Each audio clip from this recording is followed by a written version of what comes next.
యెషయా గ్రంథము 11వ అధ్యాయము.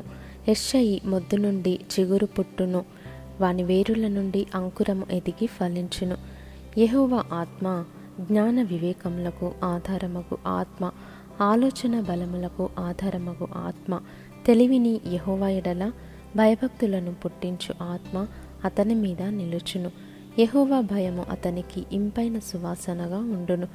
కంటి చూపును బట్టి అతడు తీర్పు తీర్చడు, తాను వినుదానిని బట్టి విమర్శ చేయడు. నీతిని బట్టి బీదలకు తీర్పు తీర్చును. భూనివాసులలో దీనులైన వారికి యథార్థముగా విమర్శ చేయును. తన వాగ్దండము చేత లోకమును కొట్టును, తన పెదవుల ఊపిరి చేత దుష్టులను చంపును. అతని నడుమునకు నీతియు, అతని తుంట్లకు సత్యమును నడికట్టుగా ఉండును. తోడేలు గొర్రెపిల్ల యొద్ద వాసము చేయును, చిరుతపులి మేకపిల్ల యొద్ద పండుకొనును. దూడయు కొదమసింహమును, పెంచబడిన కోడయు కూడుకొనగా బాలుడు వాటిని తోలును. ఆవులు ఎలుగులు కూడి మేయును, వాటి పిల్లలు ఒక్కచోటనే పండుకొనును. ఎద్దు మేయునట్లు సింహము గడ్డి మేయును. పాలు కూడుచు పిల్ల నాగుపాము పుట్ట యొద్ద ఆటలాడును.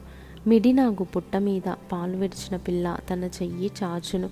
నా పరిశుద్ధ పర్వతమందంతటను ఏ మృగమును హాని చేయదు, నాశము చేయదు. సముద్రము జలముతో నిండియున్నట్టు లోకము యెహోవాను గూర్చిన జ్ఞానంతో నిండియుండును. ఆ దినమున ప్రజలకు ధ్వజముగా నిల్చుచుండు యెషయి వేరు చిగురునొద్ద జనములు విచారణ చేయును. ఆయన విశ్రమ స్థలము ప్రభావము గలదగును. ఆ దినమున శేషించు తన ప్రజల శేషమును అష్షూరులో నుండి, ఐగుప్తులో నుండి, పత్రోస్లో నుండి, కూషులో నుండి, ఏలాములో నుండి, షీనారులో నుండి, హమాతులో నుండి, సముద్ర ద్వీపములలో నుండి విడిపించి రప్పించుటకు యెహోవా రెండవ మారు తన చెయ్యి చాచును.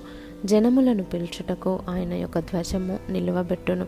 భ్రష్టులైపోయిన ఇశ్రాయేలీయులను పోగు చేయును.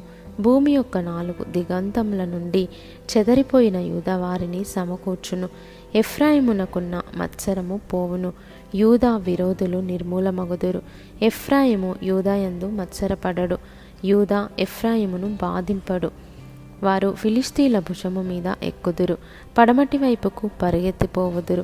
ఏకీభవించి తూర్పు వారిని దోచుకొందురు, ఎదోమును మోయాబును ఆక్రమించుకొందురు.